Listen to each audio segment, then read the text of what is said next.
Og vi siger velkommen til afsnit 20 i Jesper og Jørgens julestue.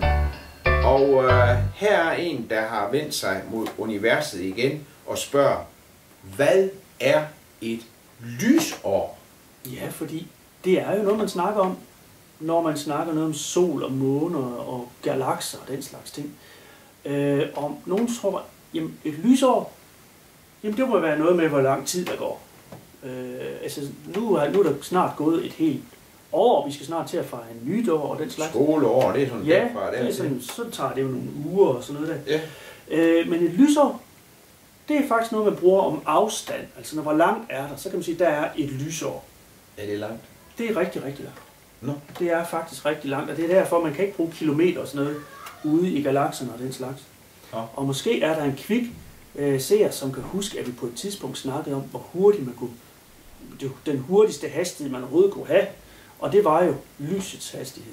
300.000 kilometer i sekundet. Det er rigtig, rigtig, rigtig hurtigt. Nå, jamen altså, hvis vi så skal finde ud af noget, der er rigtig, rigtig langt, så kan man så begynde at forestille sig 300.000 km på 1 sekund. Jamen, hvor langt kan man så regne med, at lyset tilbagelægger på 1 år? Så var vi altså ude i nogle rigtig store afstande. Hvor mange sekunder er der i et år? Der er rigtig, rigtig mange sekunder i et år.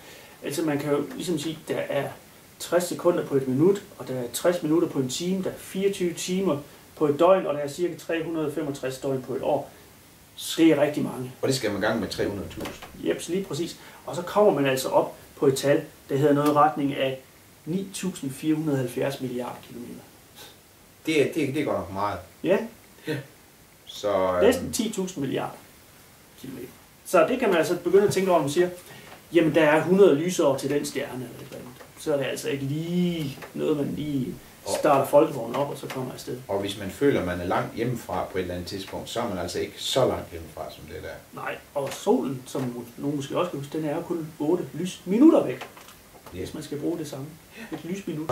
Ja. Og så skal vi lige se her, hvad der sker den 20. december.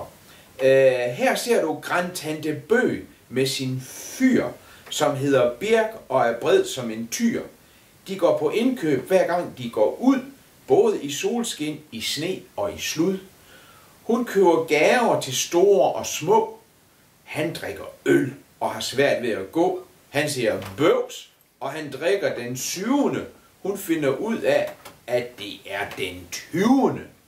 Måske øl han drikker, eller den 20. december. Der er jo både træer og alt muligt. Og der kan man se, at han har drukket godt og grundigt. Ja. Så det var det. Vi siger mange tak, og vi ses i morgen. God ferie. Ja. Det er jo i dag, I tager på ferie. Ja. Så god juleferie. Ja. Vi skal nok vende tilbage i morgen. Ja. Og så viser jeg det de sidste afsnit, inden det bliver jul. Ja. Ja. Tak for i dag. Farvel.